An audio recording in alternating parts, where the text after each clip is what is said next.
Olá, vamos hoje falar de um tema que está sempre presente de alguma forma na nossa vida, que é o tema da mudança.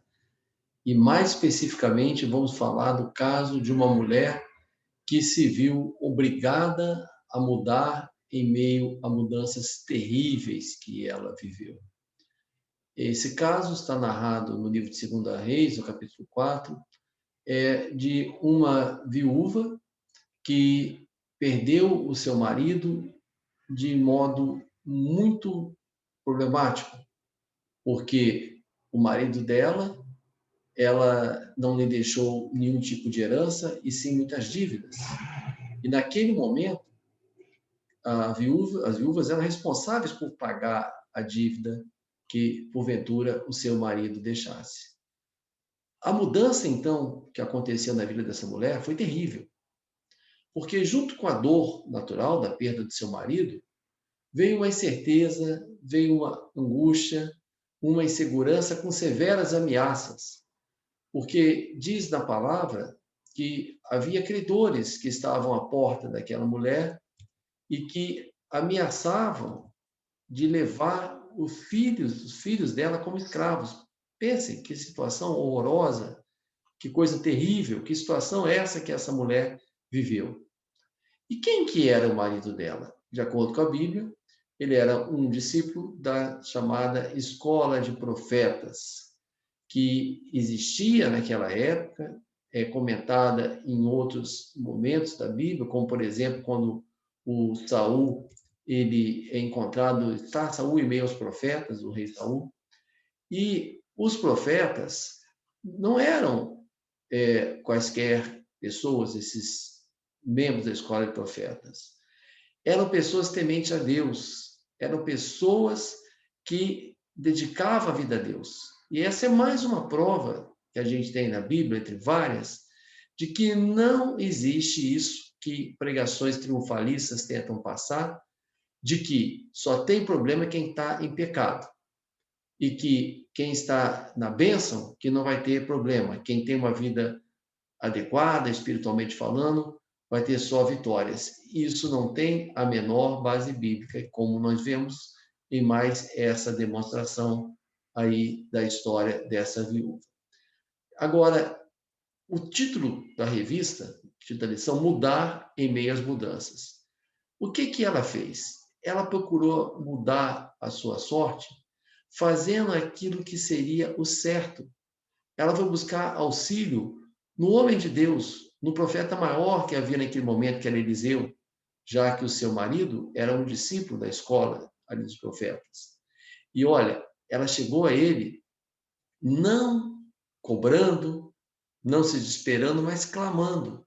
E o que essa mulher fez com Eliseu, nós devemos colocar diante também de Deus, clamar e não cobrar.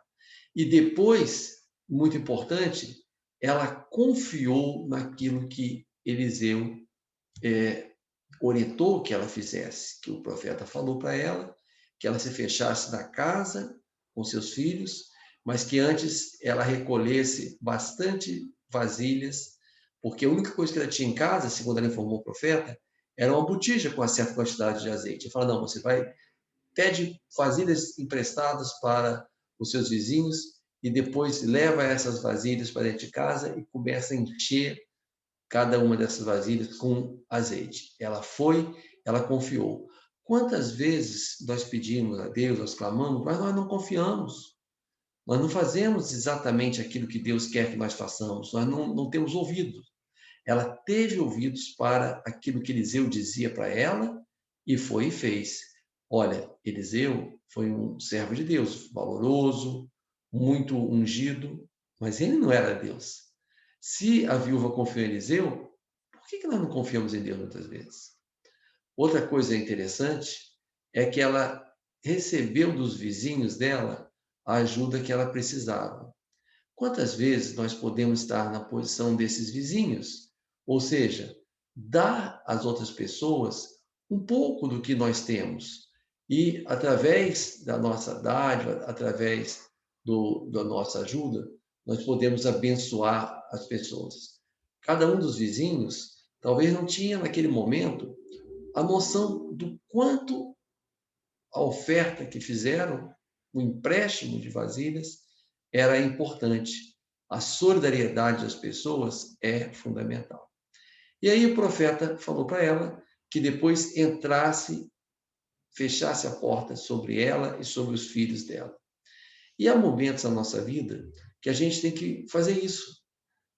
São momentos de introspecção, onde a gente momentaneamente vai fechar a porta, não necessariamente de forma literal, mas fechar a porta no sentido de voltar para dentro de si próprio, buscar comunhão com Deus, junto com os nossos, para buscar a solução dos nossos problemas.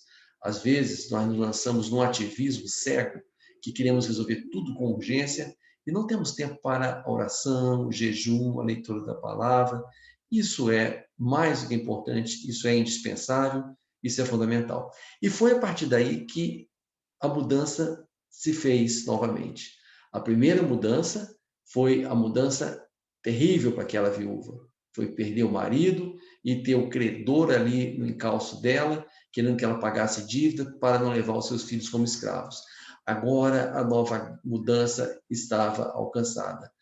As vasilhas estavam cheias não somente de azeite, mas as vidas deles estavam cheias de alegria, porque diz na Bíblia que sobrava muito azeite. E aí o profeta falou: você vai, você vende aquilo que está sobrando para pagar a sua dívida.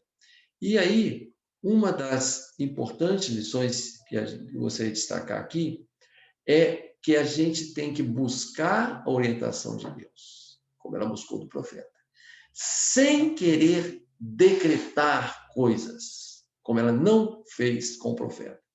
Ela não encostou o profeta contra a parede, e quem somos nós para encostar Deus contra a parede, simbolicamente falando? Me causa arrepios quando eu vejo pessoas falando que determinam, que não aceitam. Quem somos nós? Nós temos que, com toda humildade, aceitar, sim, os desígnios de Deus para as nossas vidas, porque Ele quer isso, Ele quer multiplicar o azeite da nossa vida. O azeite, ele tem em toda a Bíblia muitos símbolos, símbolos de unção, símbolos de abundância. Ele tem uma simbologia tanto material quanto espiritual. E hoje, o azeite simboliza para nós, hoje, Igreja de Cristo, a presença do Espírito Santo, cuja presença bendita, maravilhosa, vai nos impulsionar, nos consolar e nos orientar. É isso que representa o azeite para nós hoje.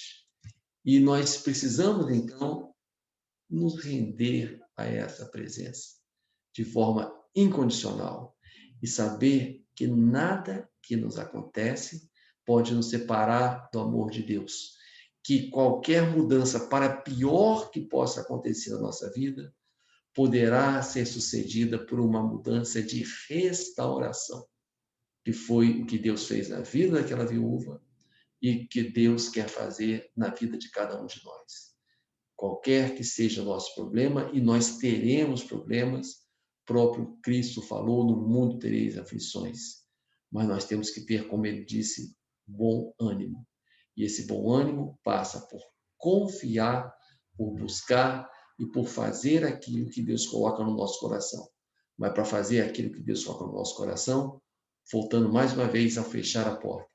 Momentos de introspecção, de busca, de desenvolvimento e de cultivo da espiritualidade são fundamentais para nós. Que Deus nos abençoe. Que assim como aquela pobre viúva, nós tenhamos confiança na providência divina, mas tenhamos essa confiança agindo de acordo com aquilo que Deus nos orientar. Amém.